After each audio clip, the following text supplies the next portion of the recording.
Well, I'm now joined by Graham Phillips, and Graham Phillips, you might know, he's quite big on Twitter. Somebody I came across because his tweets are amazing, and he's got a really good mind and a lot of knowledge as well. He's known as the pharmacist that gave up drugs, and there's a real narrative behind that. So, hi, Graham. Welcome to UK Low Carb. Hi, Dan. Delighted to catch up with you. Thanks for having me. Brilliant. I've wanted you on the show now for a long time, so it's a great honor for me that you are here.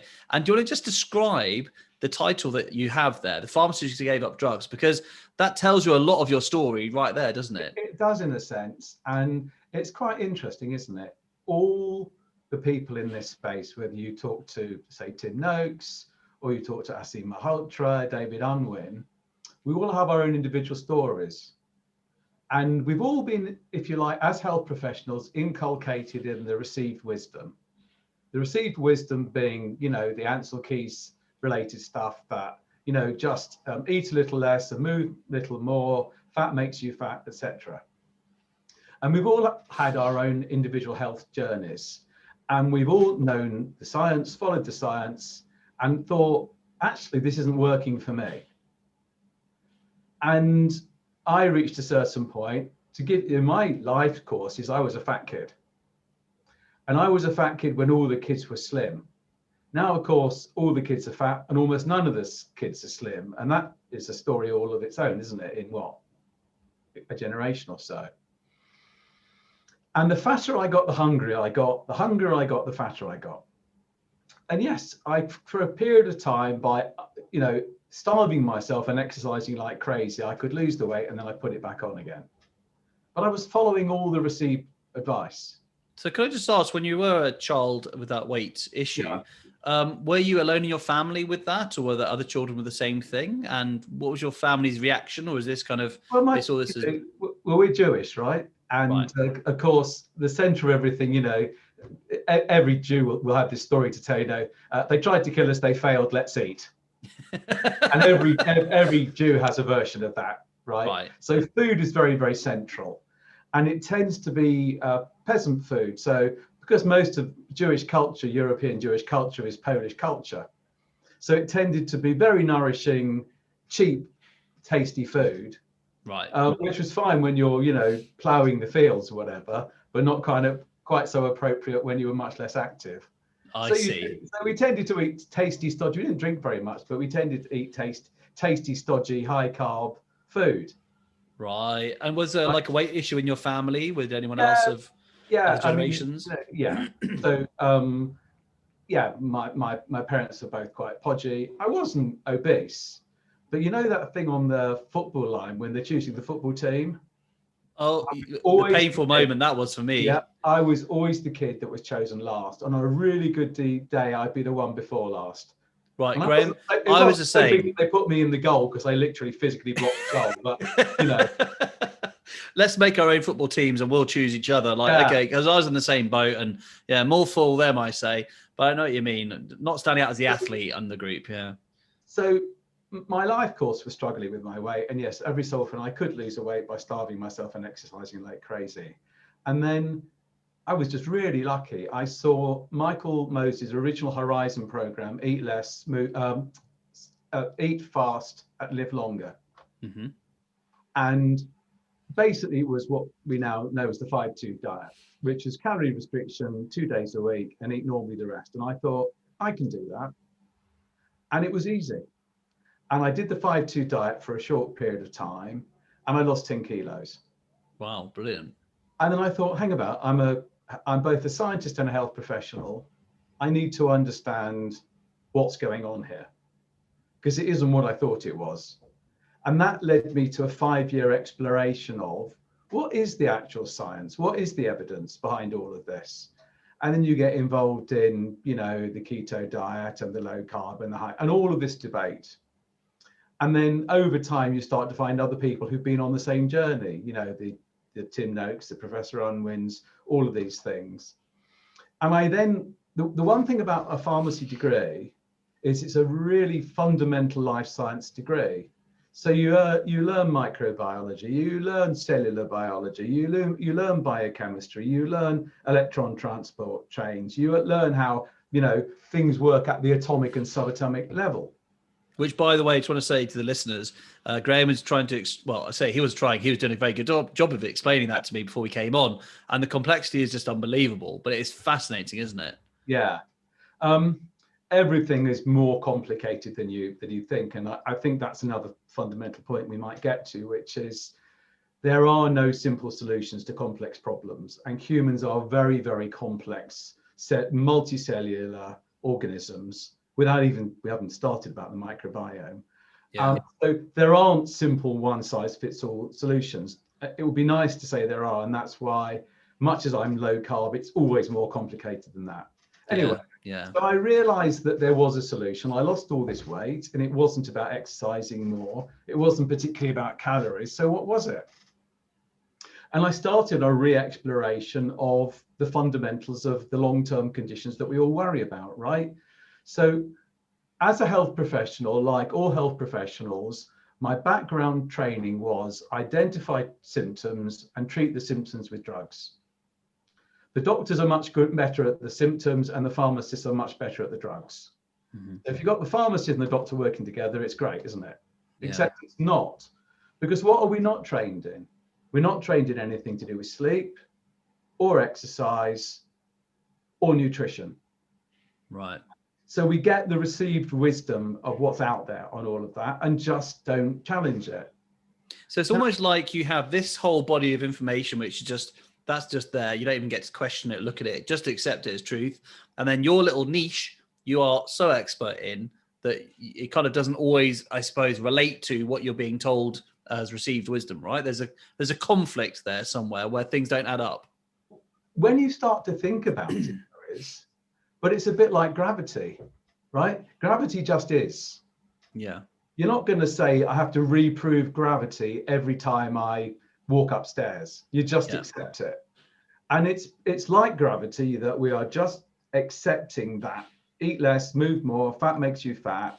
And we're all born into this milieu of what we call chronic disease or long-term conditions. And almost no health professionals know this. But if you go back 120, 130 years, diabetes, dementia, cancer, cardiovascular disease didn't exist. I mean, there were literally almost no cases.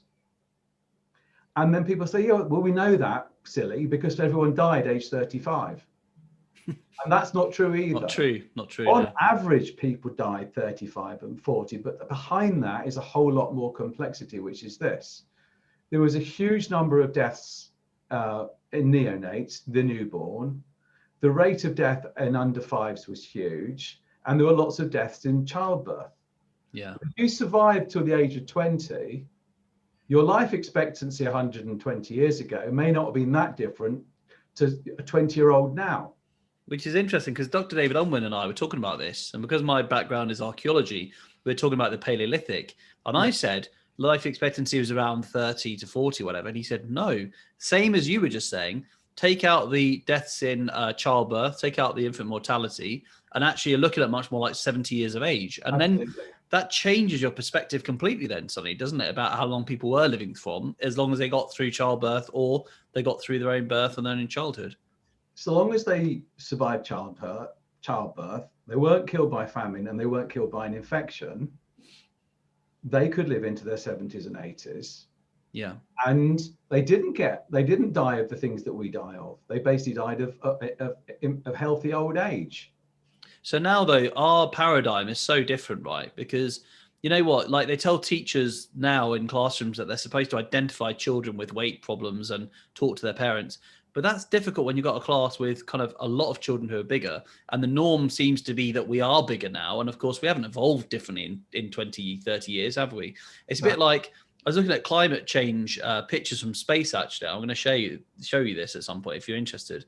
Yeah, and basically, you can have a look at landscapes which have changed drastically within a very short period of time. But if you're born now, you might, without that knowledge, assume that's just how it's always been, without realizing it has changed. And we're like that now, would you say, in our paradigm? That's exactly the point. So I was born into this milieu of chronic disease, and it just gets worse. And we are not equipped with the tools. We're given none of the natural history of it. So none of as soon as you say to a health professional it didn't exist 120 years ago, they're like, no, that can't be.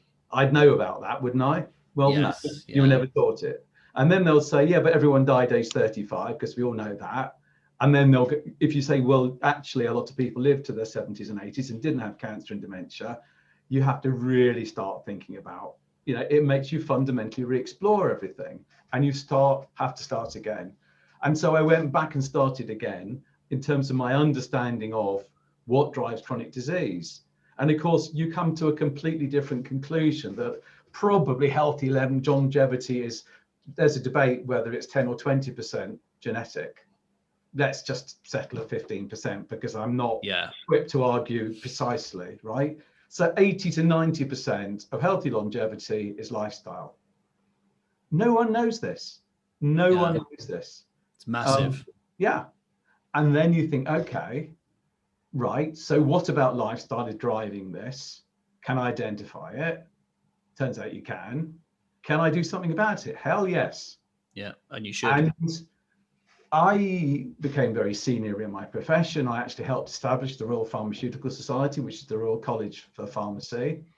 My pharmacy group won pretty much every pharmacy, local and national pharmacy award, most of them twice.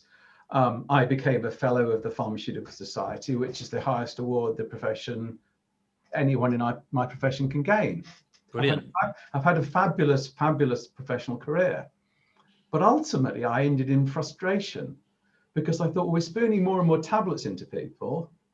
People only ever get worse. And it would be okay. We say prevention is better than cure. Well, it'd be okay if we were curing. We're not. So actually, what the drugs do is they suppress the symptoms. What do I mean?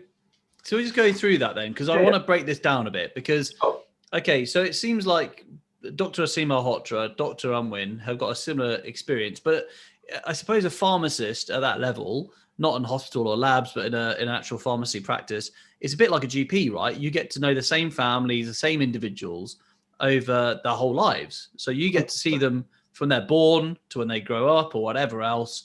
And you get to see the whole thing, don't you? The whole picture. I love it. I've sold it now, but I had this one pharmacy in the wonderful village of Wheathampstead. Hi, Wheathampstead, if you're listening. And I could walk up the high street, right? And I knew the name of the grandparents, the name of the children, the name of the dog, and I knew the size of their hemorrhoids. The dog's hemorrhoids? Wow. Not necessarily, right? That's the relationship that you get. And it's fabulous. That's why it's called community pharmacy. Yeah. And at its best, it's a fabulous profession to be in. It's been an absolute honor. But I wasn't really helping people in the way that, as a fresh-faced young pharmacist, I set out to do. And so you're seeing people just becoming prisoner to these conditions for the whole of their lives. And you're not going to make them better with your drugs. You're just going to suppress the symptom, which is always there. But this is the thing I think is interesting. So you wouldn't have necessarily known much about metabolic syndrome at that time, would you? Would you have seen each condition as a separate thing? So I would have never heard the term metabolic syndrome. I'd have certainly known the term hypertension, diabetes, cancer, dementia, and all the rest.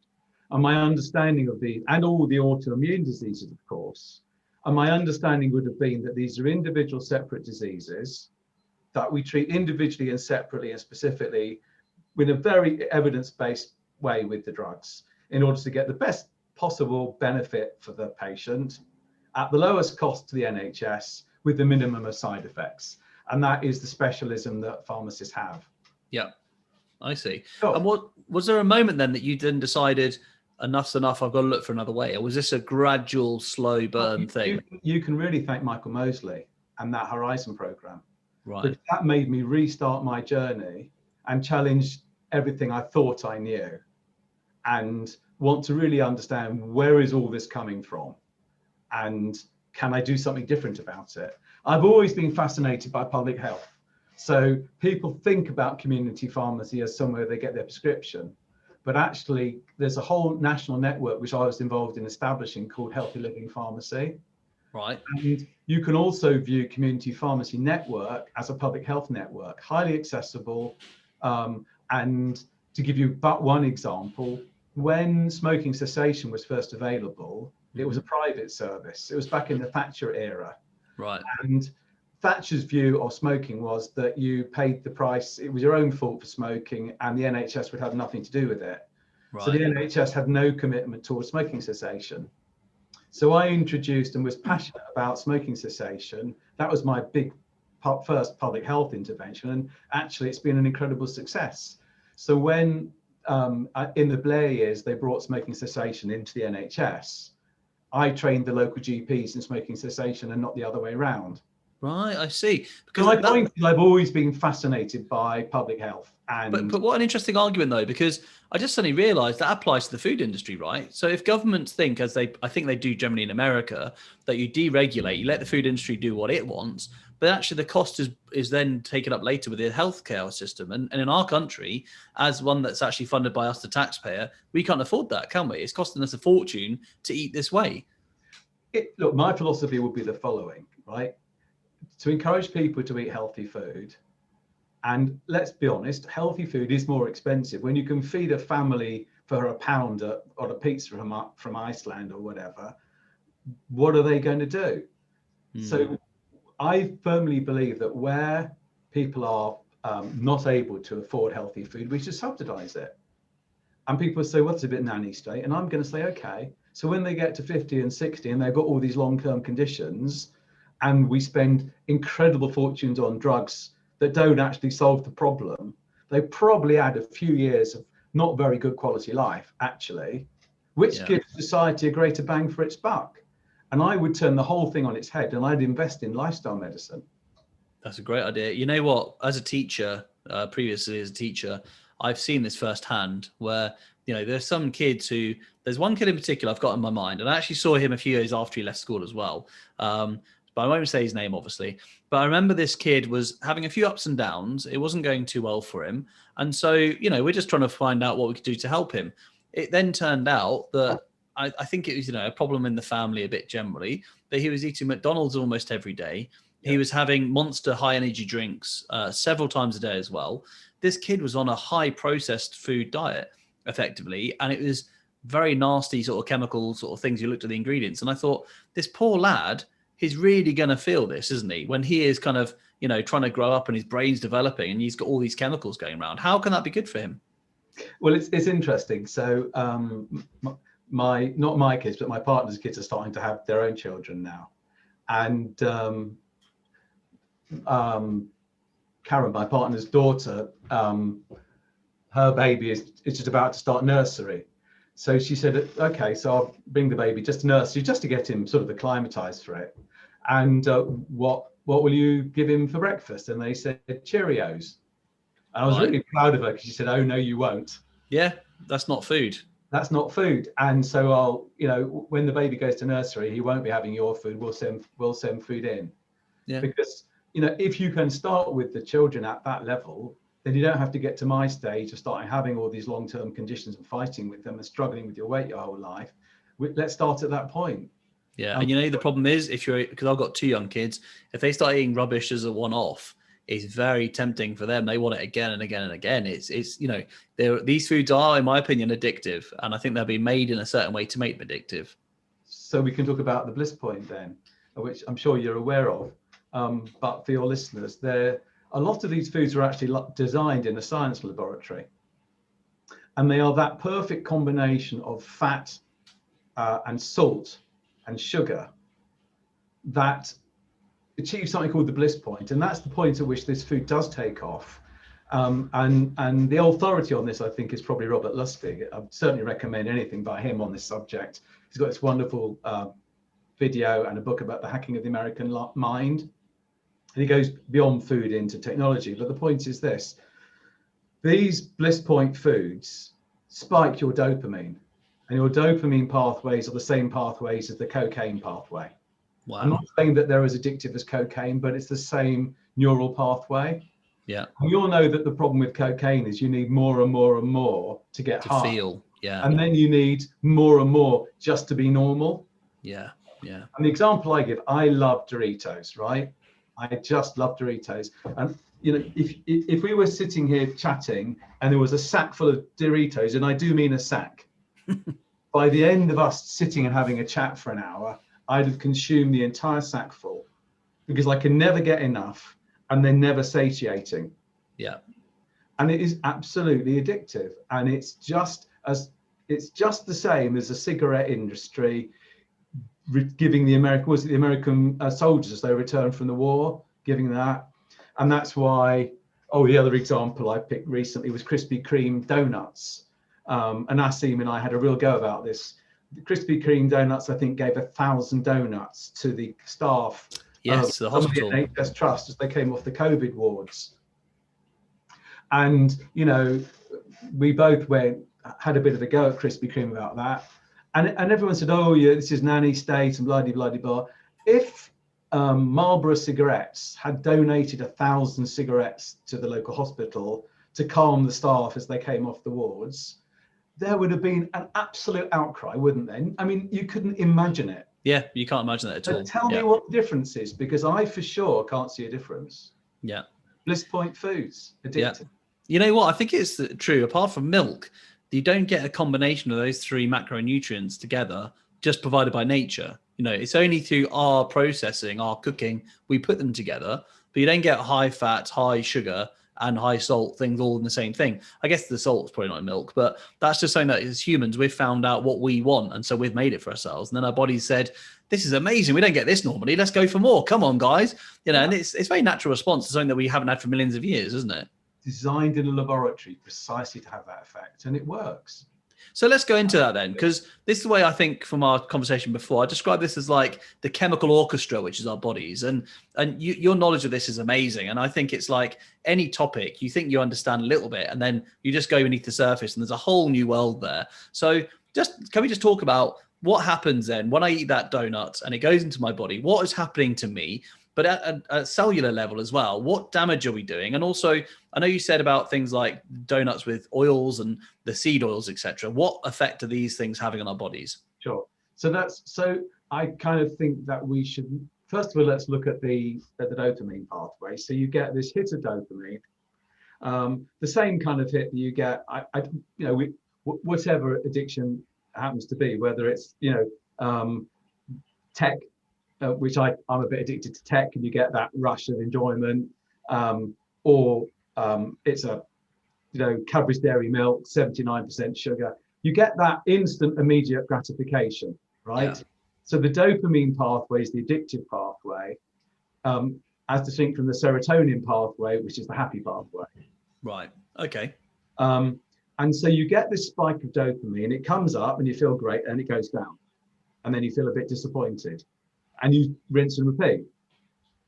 And it is the equivalent of a drug addiction. Yes. So that's going on inside your brain. And the whole way that these mechanisms work inside the brain is if you keep spiking a pathway, the brain will just tune down its sensitivity. Because it's not healthy for these receptors to be firing continually. So basically, that's like you're saying about the drug. You have to have more of the drug to get the feeling. And in this way, the same thing, the stimulation is almost like, well, we've done that now. What else you got? Or, okay. It's just the same. I'm sure that everyone knows, everyone in their life has encountered an alcoholic. How much alcohol do they have to drink to get drunk? Yeah. Way more than you and I. Yeah. Because the body's got adapted. Right. Okay. So that's what's going on from a sort of neurochemistry in neurology point of view, those kind of pathways. But then you've got two other things going on. One is the effect of the seed oils, and one is the effect of the sugar. So I kind of think we should separate the two. Okay. So your entire bloodstream at any one time is designed to have one single spoonful of sugar in it. Which is about 5 grams, right? It's about 5 grams, right? If you've got 2 spoonfuls of sugar in your entire 8 pints of blood, you've got type 2 diabetes. Oh, that's the distinguishing factor, because your body can't process it. Right. So the point is that one additional sugar lump in your entire bloodstream is the difference between having type 2 diabetes and not having it. Wow. And this is a principle we call homeostasis. And homeostasis is the very tight control of the internal environment of the cell. So even the most primitive single-celled organism very tightly controls its internal environment. Now, human beings are highly complex multicellular organisms, so we have numerous different control mechanisms. But ultimately, it's about the same thing. It's maintaining homeostasis. And that could be the pH of your blood, your rate of respiration, your rate of oxygenation, all these different things. So the next thing is, well, okay, why do we feel it necessary to control our blood glucose so tightly? Why does it matter? Because we all know that blood glucose is a good thing. And the answer is that raised blood glucose is toxic. Right. And if you stand back and think about it, you know that. Do you know the single most common acute cause of admission of kids 7, 8, and 9 to NHS hospitals?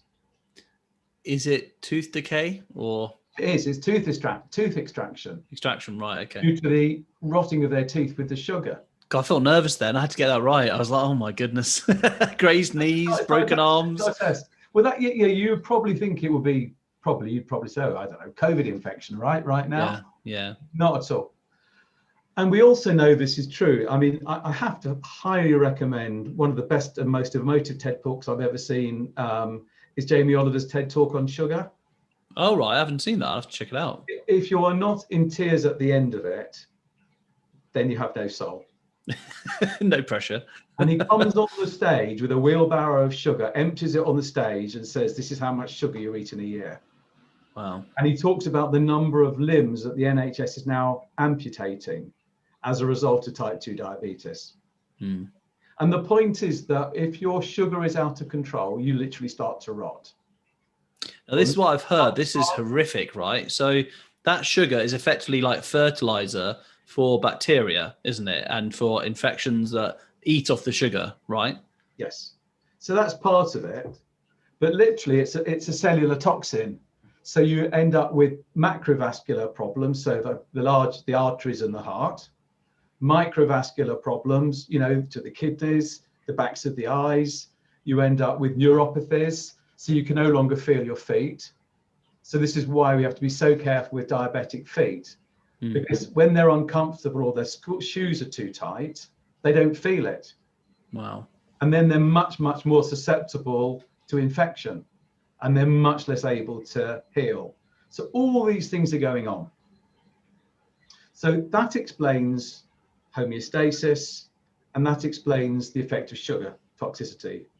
But to want to go the next layer, the insulin response, right? So your body is so clever at homeostasis. It wants everything to be so balanced that it has certain strategies to try to deal with the problem, doesn't it? Exactly right. Which makes a problem in itself after a while, because we keep the problem going for the body. Exactly right. So then the principal hormone, and it's far more complicated, there's always multi-layers of all of this stuff, right? The principal hormone that controls blood sugar is insulin. And we know that. So in type 1 diabetes, where people can't produce any insulin, these people are incredibly thin, and they also have a very high basal metabolic rate, because the other thing that insulin does is it reduces your basal metabolic rate. And we know that when we give type 1 diabetics insulin, they put some weight on, and that's a healthy thing, but also people don't know that their basal metabolic rate also reduces.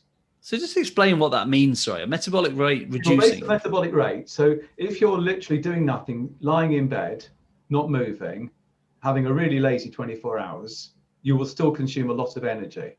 Right. And and quite a lot of that energy is actually consumed by the brain. So the brain is a massive consumer of energy. Yeah. Actually, probably the second largest consumer of energy is the microbiome, the bugs in your gut. And whether we're going to have time to talk about the microbiome today, or whether that's a discussion for another day, but it's an important thing to know. So your basal metabolic rate is the amount of energy you will use just being. And this also explains why Asim is quite right, Asim Malhotra, when he says you can't outrun a bad diet. Because it's actually, so just hanging around not doing very much, you and I are probably going to burn, let's say, 1,800 calories. Right. Okay. And on a normal day, just moving around, doing the normal stuff of life, we might burn another 300 or 400 calories. So we might be up to, say, 2,400 calories. And if you then do a 10K run, you might burn another 600 or 700 calories. Right. So your 10K run would just about cover the amount of calories in a muffin. Okay. So what we tend to do is exercise and reward ourselves by eating high carb food, which more than outweighs the exercise. That's the thing, isn't it? Someone told me about a Mars bar and said, there's a PE teacher actually, and he said, you'd have to run a marathon or so just to try to earn these calories you've just ingested to try and burn them off. Yeah, and I was like shocked. I was like, that far, really? Yeah, it probably give you, I wouldn't say a marathon, but probably 10K would be a Mars bar. Wow. So exercise is a really, really healthy thing. Don't want you to misunderstand what I'm saying here. Exercise has huge cardiovascular benefits. It reduces your diabetes risk, and it's incredibly good for mental health. But it's not the solution, is it? Losing weight, right? Yeah. So this eat less, move more paradigm just doesn't work. So just want to go on that one for a second then. What about, for instance, the calories, calorie in, calorie out thing? Now, just if that was completely accurate and true and we were like a machine when it was a mathematical thing, surely we could use that formula to the point where we had zero fat in our body, right? According to that formula. Yeah. So let's go back to the fundamentals then. So what's a calorie? A calorie is the amount of energy it requires to warm up 1 ml of water by 1 degree centigrade. That's physics. Yeah. Right? Physics, of course, applies to our bodies, but we're not physics, we're biology. The body has no receptor for calories. The body doesn't recognize calories. So although it's by definition true that if you're putting weight on, you're overall taking in more energy than you're burning. And it's also true that if you're losing weight, you're burning more calories than you're consuming. To oversimplify that and say, well, just move more and eat less doesn't work. Yeah. Because of all the complexity of biology. And there are numerous ways by which the body can either burn more calories or burn fewer calories, completely separate to the amount of energy that you burn by moving. For example, the microbiome burns a lot of the calories. Right. If you're in ketosis, so you're fat burning, the body actually wastes calories because it generates more heat. Right. It's just the same thing. An example I might give, I think Zoe Harcombe uses this example. When you heat a kettle up, right, and it's steaming, as soon as you turn the gas off, why doesn't this water stay at boiling point? Because the energy escapes, right? Right. Yeah. It's not a perfect closed system. Yeah. And even while you're heating the water through the kettle, some of that energy is going to heat the metal up of the kettle, and some of that is going to warm the atmosphere. Because you haven't got a perfect closed system. Right. I see. Multiply that complexity 1,000-fold, and you've got a human body. Yeah. And it's not that easy to explain, is it? So that insulin response, so we're talking about the sugar before we go to the vegetable oils, the seed oils. So that insulin then, that response is what our body's doing to try and save itself. And of course, the insulin resistance, although I know you could probably explain that in a lot more detail than I can, the insulin resistance that follows, I found this was the most fascinating, I think, revelation I've had in my whole life.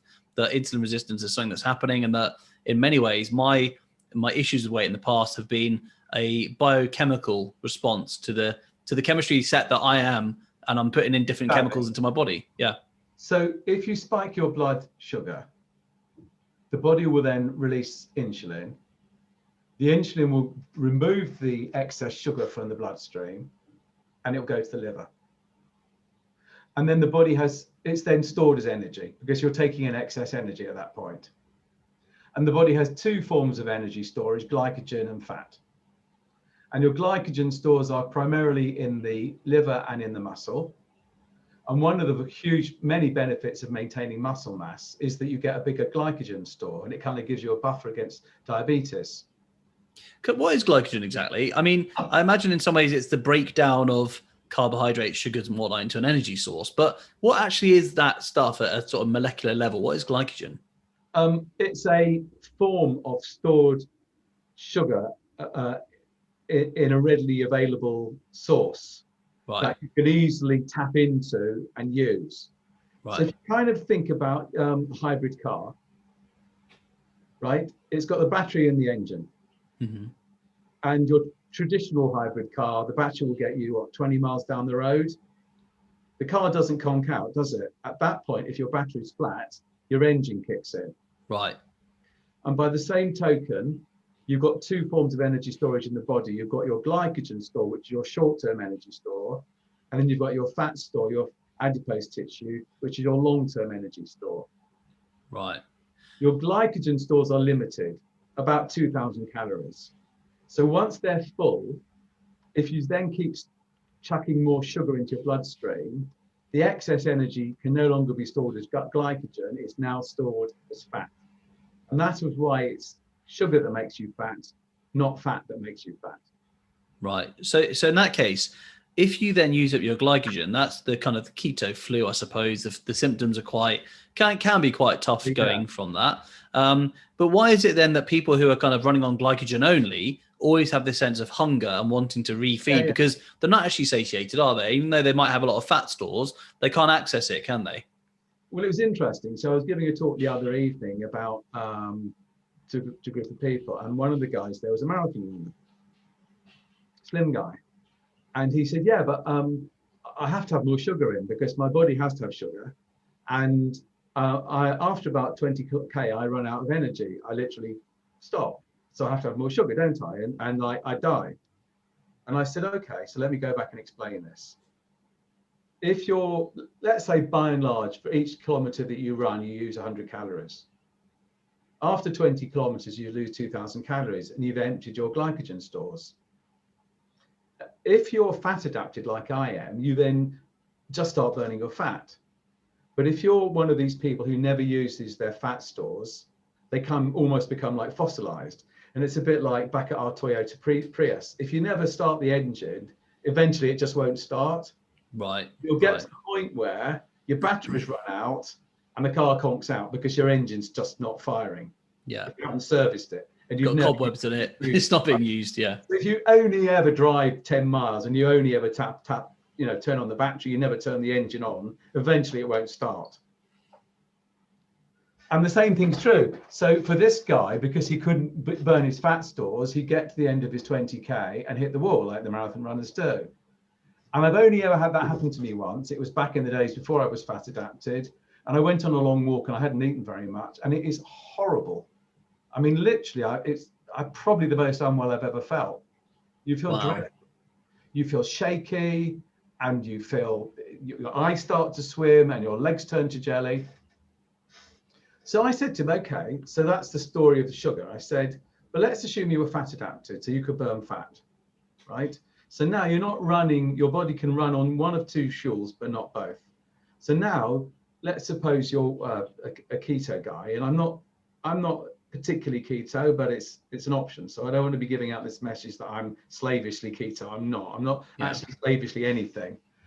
So I said 1 pound of fat is about 3,500 calories. So I said, if you ran the whole marathon fasted, fat burning, at the end of your marathon, you'd be 1 pound lighter and you wouldn't have had to take any energy in at all.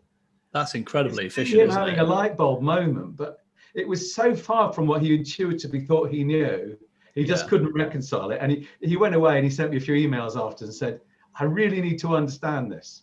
That's amazing. Doug Reynolds came on the show and he's a long distance runner. He used to run 55-mile marathons in South Africa.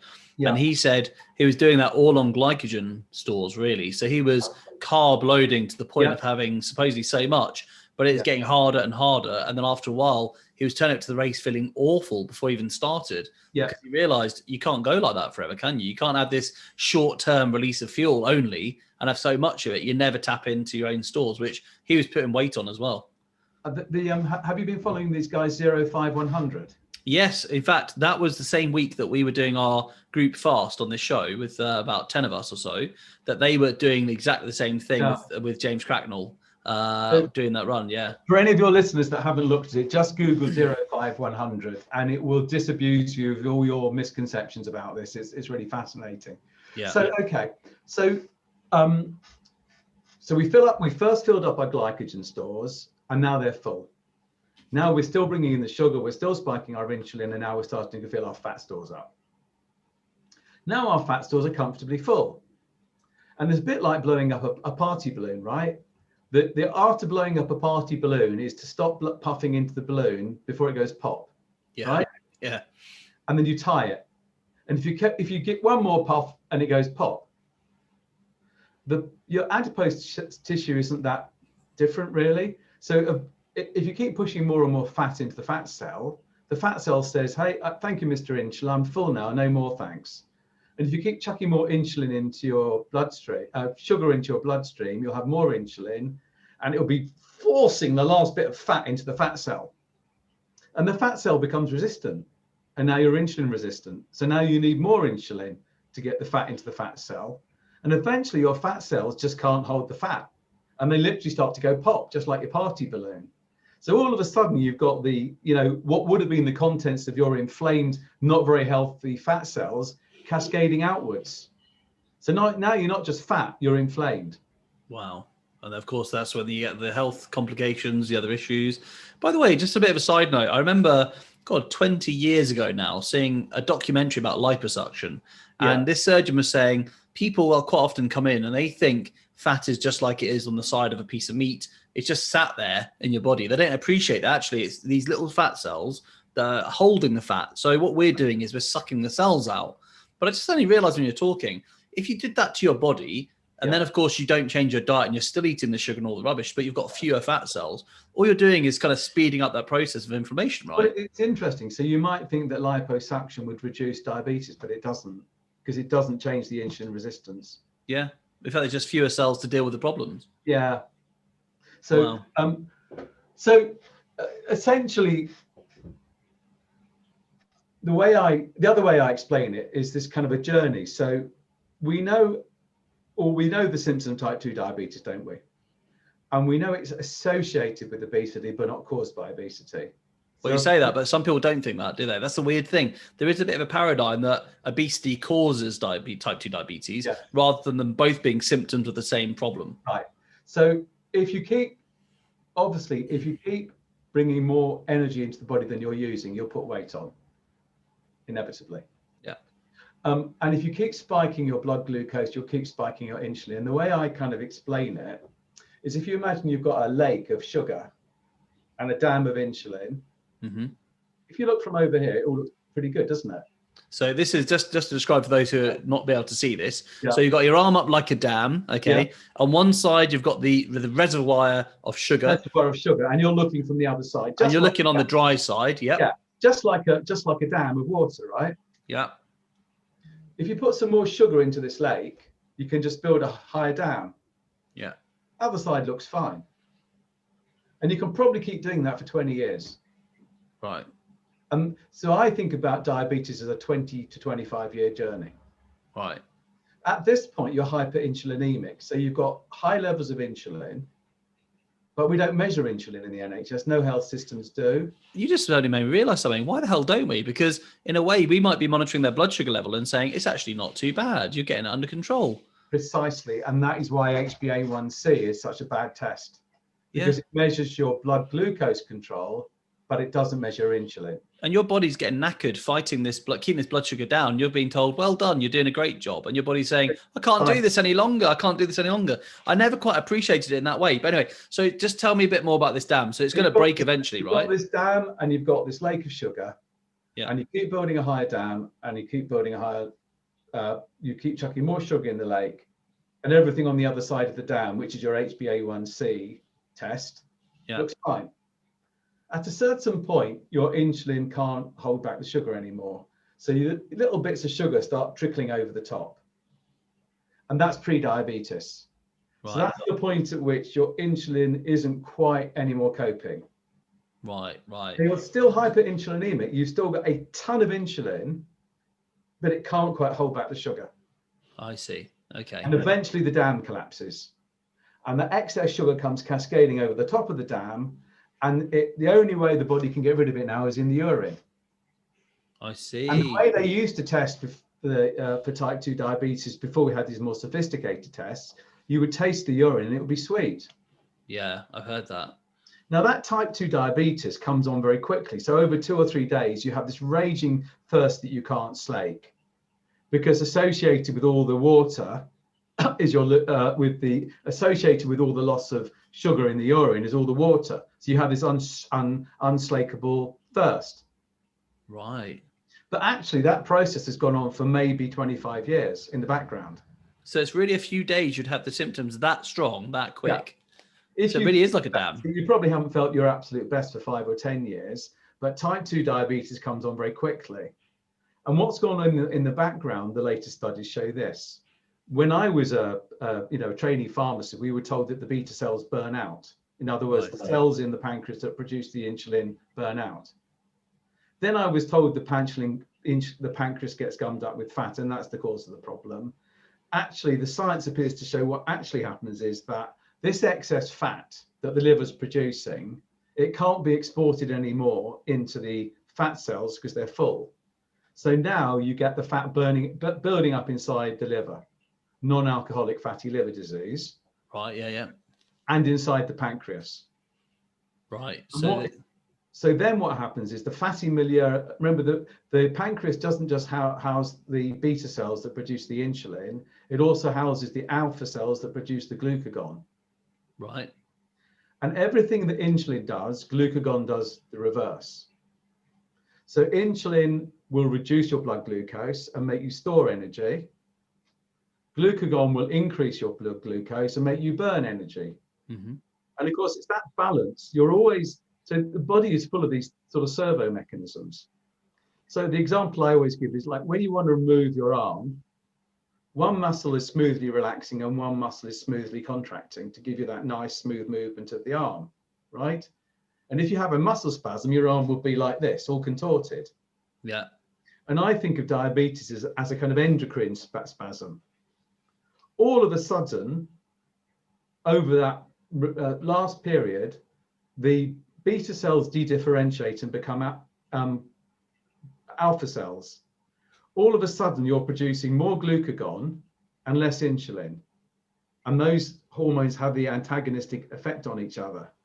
So all of a sudden, the whole thing flips on its head. And instead of insulin dominating and controlling your sugar, you've still got all the sugar, remember, but now you've got less insulin and you've got insulin resistance and more glucagon, and it flips. Oh my word! So not only is the type 2 diabetic, so the actual insulin production is almost impossible for the body because it's burnt out effectively. Well, no, it's still hyperinsulinemic, so you've still got too much insulin. Right. But that intricate negotiated balance between insulin and glucagon can flip over. If you imagine a tug of war, you've got 13 beefy guys at each end, and if they keep pulling really hard, it won't move very far, right? Yeah. What happens if you take one bloke off that end and put him on the other end? Yeah, it's only all of a sudden the whole thing moves. Right, I see. Okay. And in your body, you've got this natural and normal tug of war between insulin and glucagon. And all of a sudden, one guy's come from one end of the rope and gone on the end of the rope, and it flips. Wow.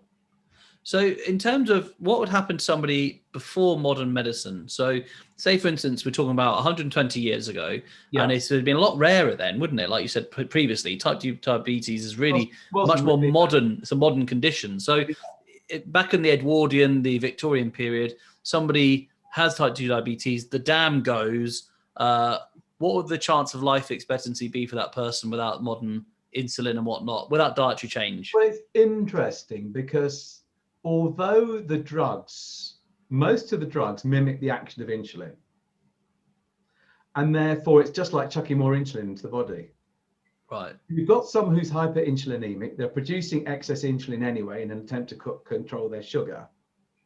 What the logical thing, and this is where David Unwin is completely right, is take out the sugar.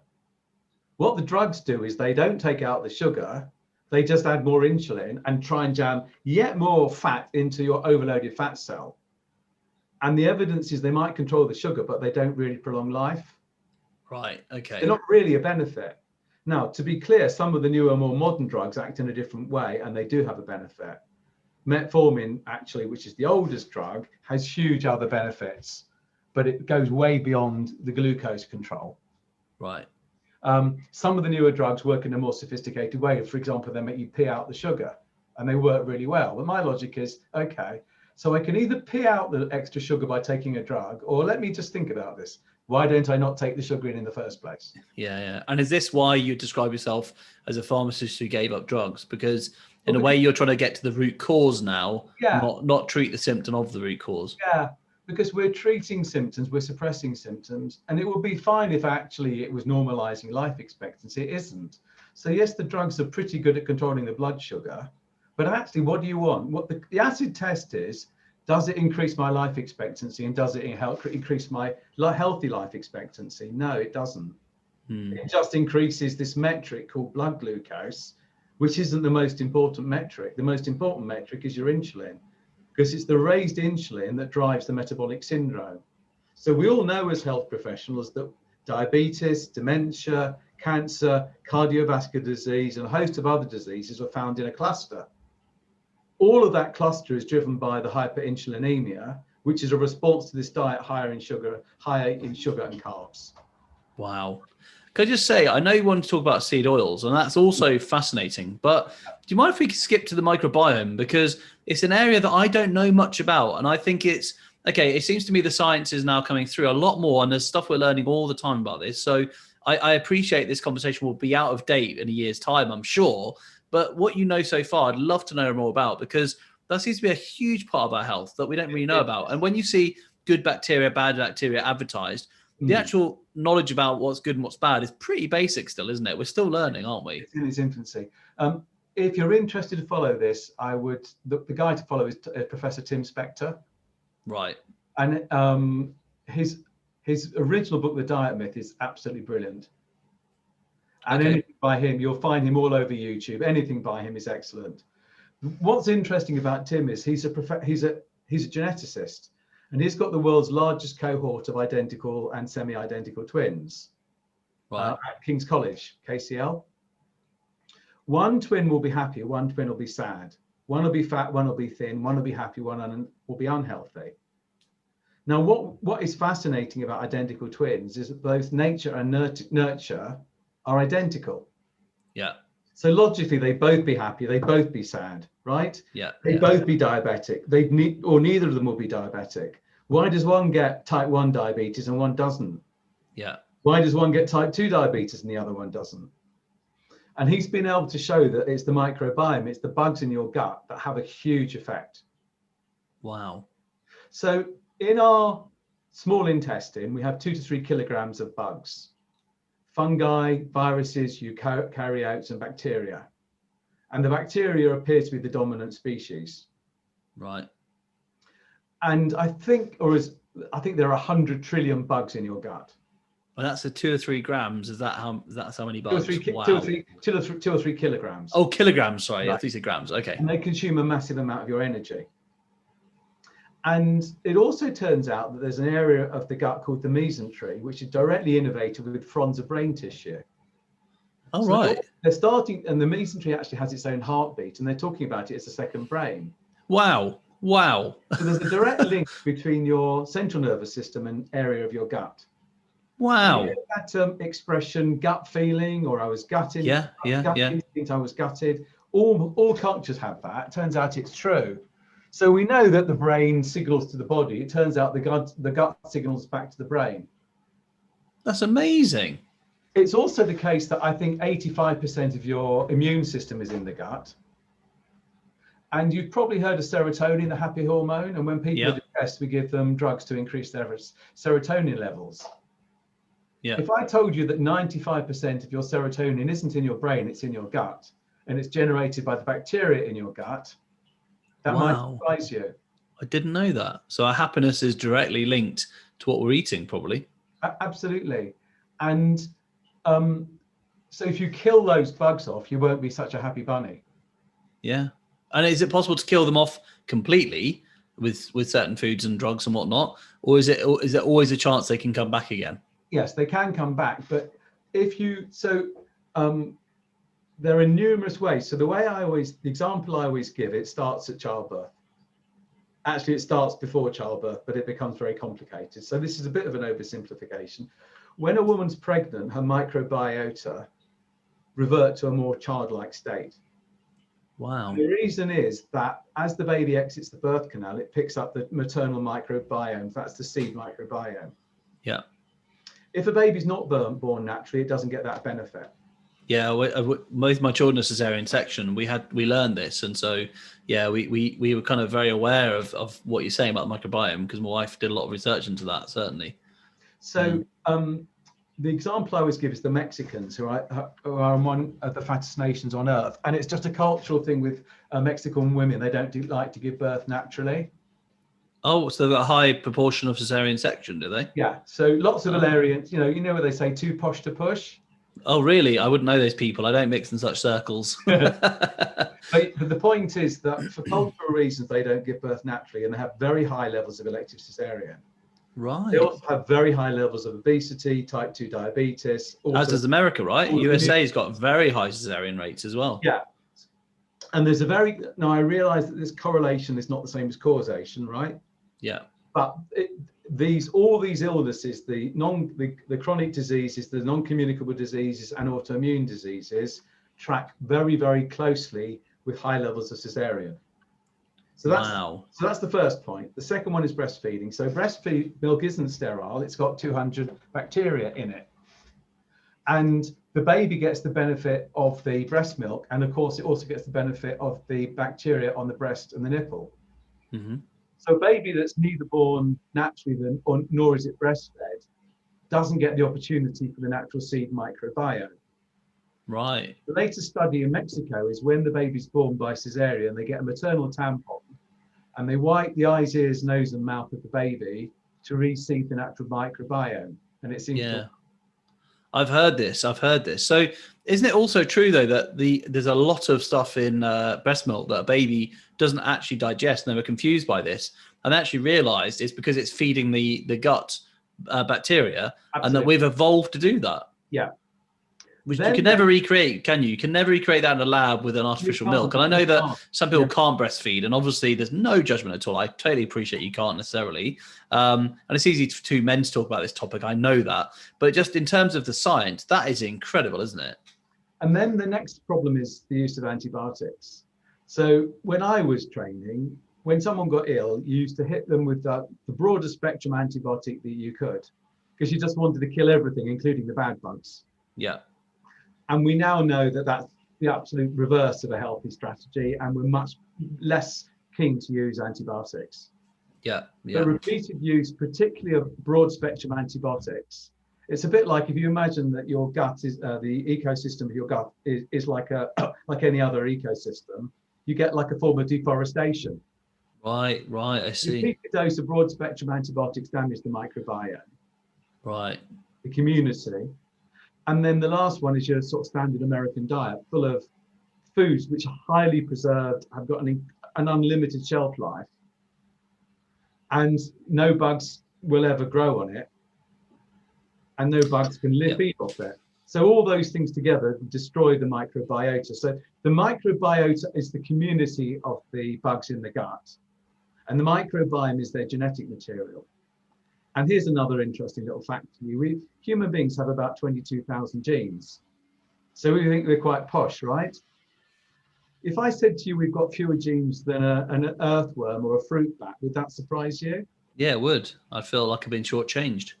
We don't actually have that many. We don't actually have that many more genes than a banana. Oh, wow.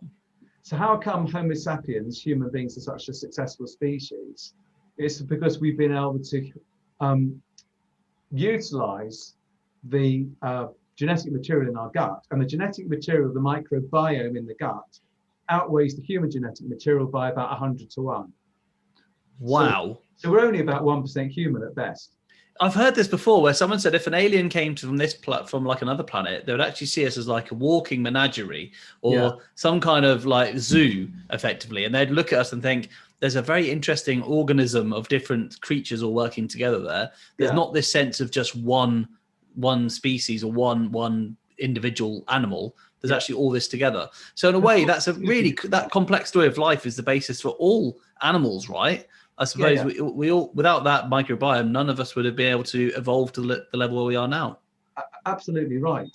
So the next part of the story is this thing called leaky gut, which is dismissed, but it's absolutely the case. So when you eat food, you imagine the food's being inside you, but it's not really. It's more or less in a hollow drain pipe in one end and out the other. Yeah. And what determines your ability to absorb the micronutrients from the food, but ignore the bad stuff, the bacteria and toxins, is the integrity of the lining of the gut. Right. And the integrity of the gut lining is maintained by the microbiota, Okay. a colony of bugs. Right. So if you damage that lining of the gut, several things happen. One is that the cement between the gut lining cells starts to break down, and then the cells start to break down. I From that see. flows two things. One is your ability to absorb micronutrients becomes less, so you end up with malabsorption. But also your ability to reject the bad stuff becomes less, and now those toxins can get directly into the bloodstream. I see. Right. Okay. They likely don't kill you, but you'll then start up inflammatory and immune processes. I see. That My probably word. explains why we've got this huge growth in autoimmune diseases. Think about it. Is evolution, 2 million years of evolution, so stupid that you'd start becoming, digesting your own gut and becoming immune to yourself? Yeah. Yeah. And Of why course. don't we see this in the Hazda tribes? Why are these new diseases? So just as all these other diseases I've talked about, the diabetes, the cancer, the dementia, all track together over the last 120 years, so do all these autoimmune diseases. They're also new diseases. This is incredible. You know what, Graham? I feel like my brain's like throbbing from the amount of stuff I've just learned just then. We're just past an hour and I'm just thinking, can you come back another time and just talk more? Because there's so much more to learn on this. And I kind of feel like it's only right to talk about the solution as well, right? Because, I don't know if we've got time for it now, but basically that's the state of our health as nations in the Western world, isn't it? My children have allergies. And, I feel really terrible about that. The base cesarean section, maybe there's a connection there. And there's so many things I think as a parent I want to do to get right for them now to give them the best chance in life. And it seems to be, there's probably a lot of parents in that situation and also us as individuals thinking about ourselves. So just in a nutshell, and that's very difficult, I know, what advice would you give for somebody today listening now to make a change for the better? Yeah, so I can get it in 3 words, which is what we say in the public health collaboration: eat real food. So Perfect. it at its simplest, because it's always a bit more complex than that for the individual. I knew you were going to say that because everything you've said so far is more complex than at first you realize. And that's perfect. We're all striving for simple explanations, whether it's, get Brexit done or, all these things. We always want simple solutions. Yeah. To complex problems. And we take this reductionist approach. In medicine, we tend to take this reductionist approach.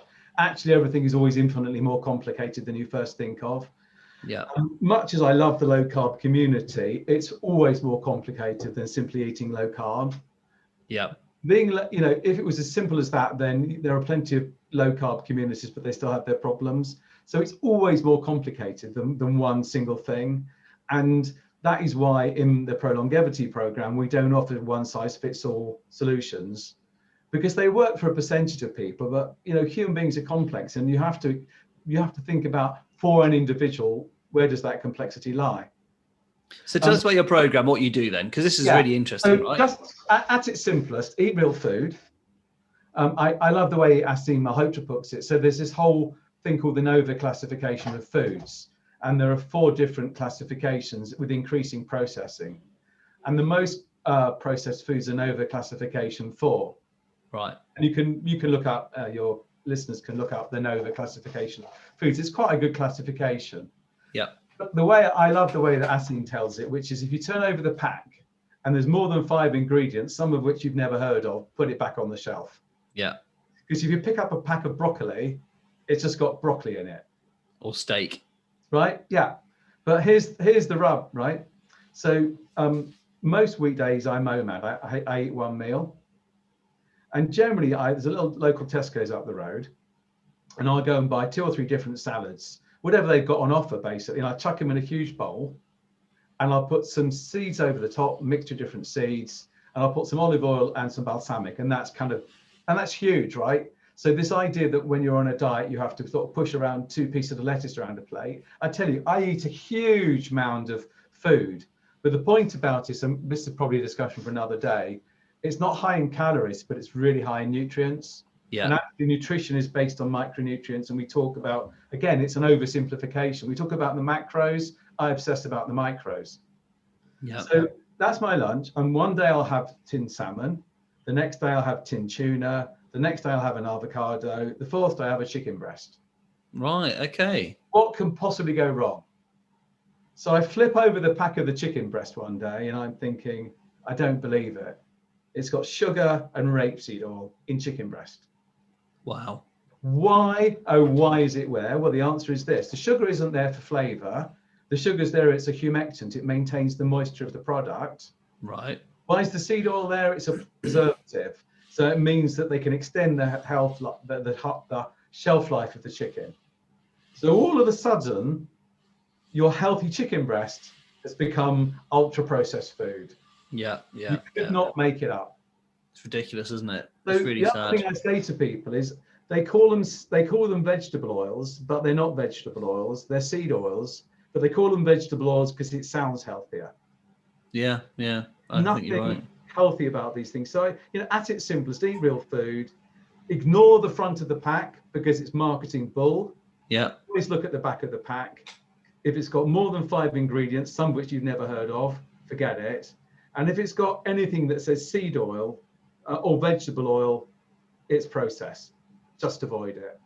And maybe next time we can talk through what goes on scientifically with the seed oils and how those are also tracked with all this illness. And it explains also why just looking at the carbs isn't only half the story.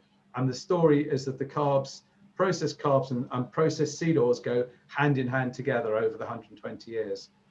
Wow. There you go. That's a bit of a taster there for next time. So, Graham, how can they connect with you? What's the best way to find you on social media, on the internet, etc.?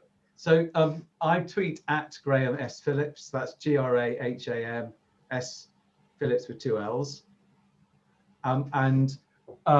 If you search Graham Phillips Pharmacist, I'll come up. And then our website is longevity. So it's pro longevity. Basically, it's longevity with pro in front of it. Right. Or Twitter, it's pro_longevity. Fantastic. And I know you're going to do some stuff with the SEMA Hotra soon, aren't you? So is it the next week or so you're going to be We've done something. So right. Asim was on my blog recently. Yeah. And you'll find that again if you follow my tweets or you follow Asim's tweets, you'll see that we had quite a good conversation about all of this. And yes, Asim and I we both feel for both our professions that we need to educate. So I went back, as I was saying at the start, nurses, dentists, optometrists, pharmacists, doctors have no education or almost no education in nutrition, sleep, and exercise. So we're both passionate about changing the educational agenda for our professions. And in a couple of weeks, Asim and I are doing a joint session for a large group of GPs. It's the Wessex LMC. So we're starting to provide free of charge educational initiatives for our colleagues to educate them on all of this stuff so that we can grow this. Because if we want to change this paradigm, we need to change the paradigm of understanding of health professional education and the way we all practice. Amazing. That's great stuff. You know what? I know I'm going to see you around in the next few years with lots more things coming out. It's very exciting and really educational. Thank you so much for your time today, Graham, and coming on to UK Low Carb. No, it's been an absolute pleasure. And I'd be delighted to come back and continue the story. Excellent. If you'll have me. Cheers, Graham. Take care. You too. Bye now.